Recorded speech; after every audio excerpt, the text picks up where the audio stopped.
David Njoku gets paid.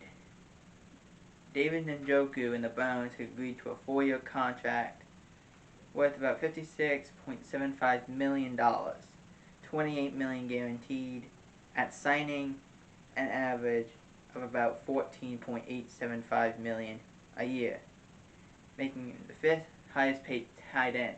What does this mean? Well, he's getting paid. He gets to stay in Cleveland. But also, and more importantly, this is now proving, even with his injury issues, he's still a viable tight end. He becomes one of the remaining tight ends or remaining players that is franchise tag to get a contract. Some of those players that still are on their franchise tag are the Chiefs' Orlando Brown, the Bengals safety Jesse Bates, Dolphins tight end Mike Gesicki, and Cowboys tight end Dalton Schultz. It's a great job for the Browns to get this done, to keep Njoku around. You got rid of Austin Hooper. Keep Njoku around. You pretty much backed yourself in a corner. If you didn't do it, you were in trouble. So, it was a great move by the Browns.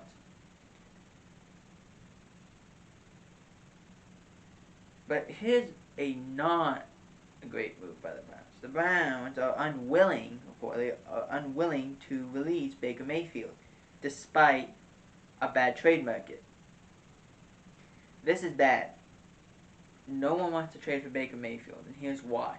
1, Baker Mayfield did not play good last year. 2, it would cost them $19 million for a guy that, besides one good year, he didn't play well. If you're Baker Mayfield, you want to get out, so you're asking for your release. They're not giving it to you. You ask for a trade. They're not giving it to you. If I'm Baker Mayfield, I don't know what I'm doing. I can sit home, make $19 million, only have to show up for mandatory minicamp, and that's pretty much it. Or I could be fined into the ground. Now, if you're the Browns, on their perspective, you want to get this off the books. It was reported that he could have been traded during the draft, but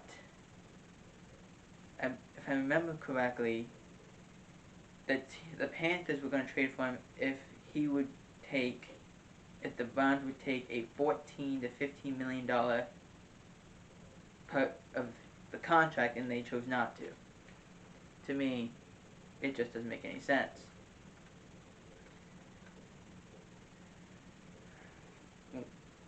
Jadeveon Clowney, as we continue with the Browns, says that he resigned with the Browns to win a Super Bowl. I mean, it depends on how good this team is. They didn't look great last year. Let's hope they look better in the future. And one of the last ones was Antonio Brown. Antonio Brown says he's not playing football in 2022. Is he possibly considering hanging it up? He said, well, all good things must come to an end. He didn't say he was retiring. But I think he's looked at it and he's like, I blew my one shot out of contract, out of being on a team. I might just have to be done with football. And we'll see. Things change. Let's wait till minicamp and let's see what happens. Finally, the Chiefs have a little spat with Sean McCoy.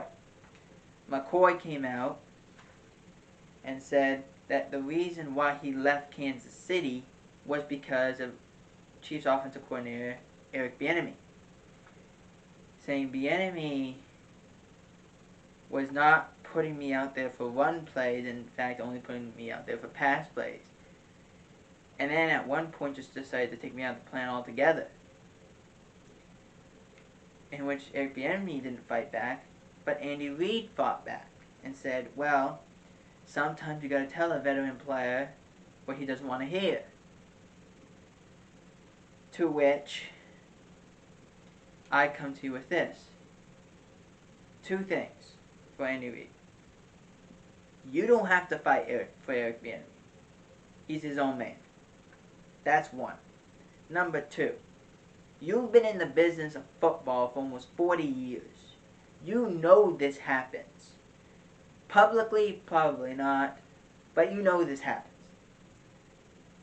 To which I say, if you're Eric Bieniemy, now there's two things that are out about you in this offseason. That's not good. You gotta control the source here. You gotta go and have a press conference. Because McCoy said he's hyped up every year for what? Everyone knows what kind of a coach he is, and they won't hire him. This is, and which McCoy alluded to as, this is not him being African American. That's not the reason he doesn't have a coaching job. It's because they know what he's like as a coach. There's recommendations that he's not a good coach. And that is the reason why Eric Bieniemy does not have a job but is hyped up every year. Is McCoy right? No. I'm not saying he is right. But it was an interesting take on the whole situation with him and the Chiefs. Put down in the comments what you think, who you think is right. Do you think the Chiefs are right, or do you think LaShawn McCoy is right?